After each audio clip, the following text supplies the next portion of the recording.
राजस्थान में खनिज के खनन का हब बनने वाला है बीकानेर, जहां प्रचुर मात्रा में बजरी क्ले और जिप्सम का जबरदस्त खनन होता है।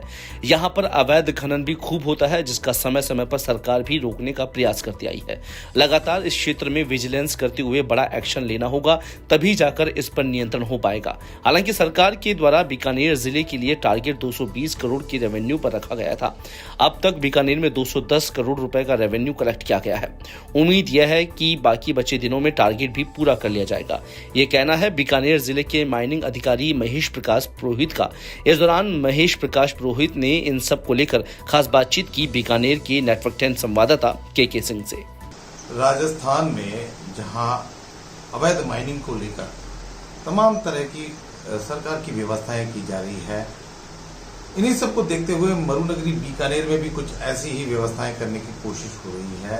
बात करते हैं, हमारे साथ हैं बीकानेर के माइनिंग इंजीनियर एमई रोहित। बात करते हैं उनसे कि बीकानेर में क्या स्थिति है और किस तरह से ही देख रहे हैं। मुख्य फोकस जो आने वाले समय में है, इस पूरे जिले के अंदर जहाँ पे भी नई खनिज संपदा मिलती है उसके नए प्लॉट्स डेलिनेट करते हुए उसे ऑक्शन के लिए भिजवाने का रहेगा। और दूसरा, जिन जिन तहसीलों में इलीगल माइनिंग की एक्टिविटीज़ के ऊपर जहाँ ज़्यादा हो रही है उसको रोकने के लिए पुलिस प्रशासन की सहायता लेते हुए तत्परता से हमारी कार्रवाई की जाएगी। कोलायत और खाजूवाला तहसीलों के अंदर क्ले बजरी की वगैरह की खानों के आसपास गंगा सरोवर के कैचमेंट एरिया में इलीगल माइनिंग की एक्टिविटीज़ काफ़ी हो रही हैं या पूर्व में हुई हैं। तो हमारा फोकस उसी पे रहेगा कि हम लोग आरएसी पुलिस वगैरह की सहायता लेकर के उस क्षेत्र में तत्परता से कंटिन्यूसली चेकिंग करें। इसके लिए हम लोग विजिलेंस टीम की भी हेल्प लेंगे और पूरे प्रयास किया जाएगा कि क्षेत्र में इलीगल माइनिंग नहीं हो, जिससे लीगल माइनिंग करने वालों को सपोर्ट मिले और अधिक से अधिक राजस्व गवर्नमेंट को प्राप्त हो सके। सर, बीकानेर की रॉयल्टी की अगर हम बात करें, क्ले की रॉयल्टी और जिप्सम की रॉयल्टी, इन सबको देखते हुए क्या अभी फिलहाल क्या व्यवस्था होगी इनकी?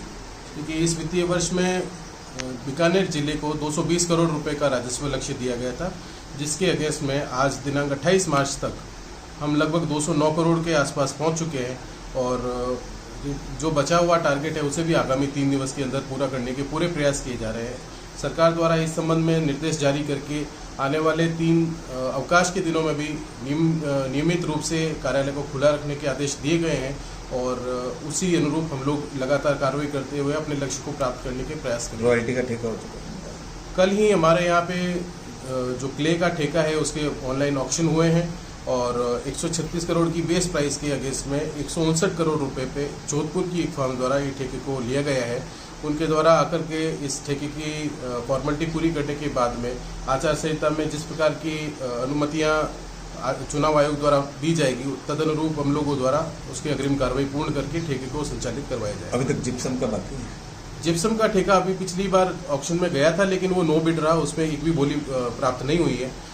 इस क्रम में विभाग द्वारा इस वापस से प्रस्तावित कर दिया गया है और हमारा प्रयास है कि जल्दी से जल्दी ये ठेका भी उठ जाए ताकि गवर्नमेंट को रेवेन्यू का लॉस नहीं हो और व्यवस्थाएं यथास्थिति सुचारू रूप से चल सके।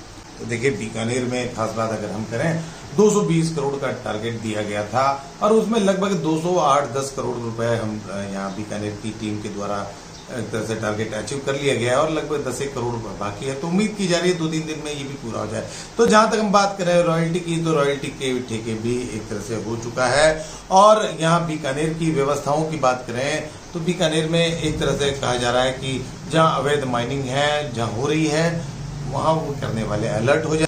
के सिंह।